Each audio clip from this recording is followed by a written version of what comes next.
Illumina Federation, Lumopolis, Umbraton, and so forth.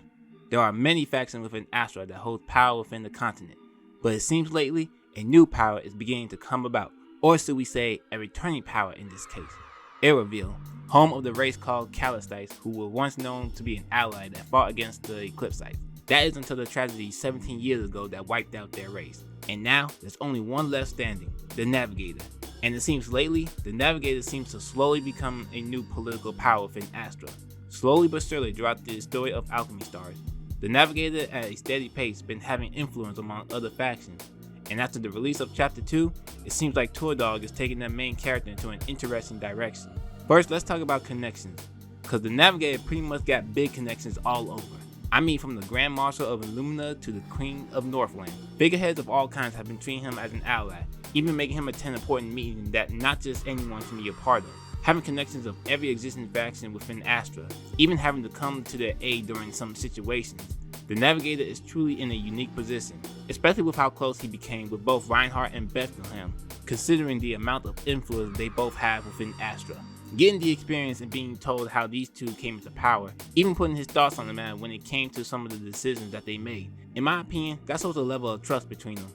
Then comes the leaders of Lumopolis and Umbraton, Swartz and Iridon. Although the Navigator doesn't get close with these two, you can somewhat say that he put them both in his debt, from the multiple occasions of saving their cities from near destruction, to which leads to the Navigator having somewhat of an influential name being spread among their respective factions. And not just as the last Callistite, I mean even during the Eravil event, we've had mentions of the Navigator making a name herself among the continent. A true rising star, one would say.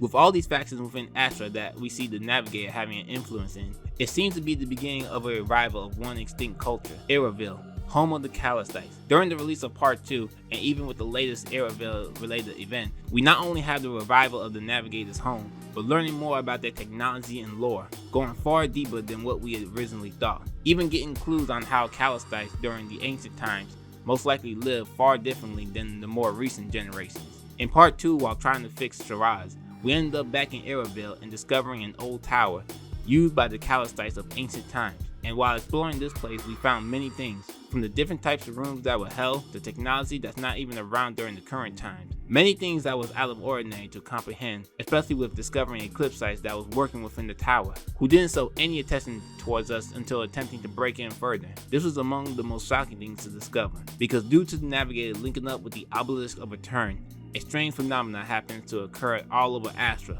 Navigator wasn't just connecting with the tower, but with his own words feeling like he saw the entire world. Between Demopolis and Lumopolis, and Ancient Tech and Illumina starting up on their own and whatnot, pretty much everybody was on the fence. Then at the end of Part 2, Navigator activated what was called the Cord of the Law, being able to drive out all of the Eclipsites that was invading Eravil at the time. Even those like Fitzgerald were affected by this attack. And once all was said and done, we had a meeting between leaders of all factions gathered together, Swartz, Reinhardt, Bethlehem, Sinsa, and more, all discussing about what to do with the tower. And with all these people in attendance, the Navigator was one among them, referred to by the Queen herself as an important ally to all Orions. And in the end, the tower was left alone in the care of the Navigator. Truly a huge development happening to our main character. In his own right, he's now a figurehead within Alchemy stars, and Eravil is his home base. Even now, it's got its own barrier that keeps out hostile Eclipsites. With a home to call his own and connections to the rulers around Astra, the Navigator is truly becoming someone amazing. I'm just waiting with anticipation on what else this MC is going to be involved with and accomplish, and how much his origin as a Callistite will play into the future. Over a year has passed since the release of this game, and our main character has been through so much. It's really just wonderful to discover things alongside him as time goes on. Hey guys, GHJ here. Thanks for sticking around this long and watching my video. I truly appreciate it.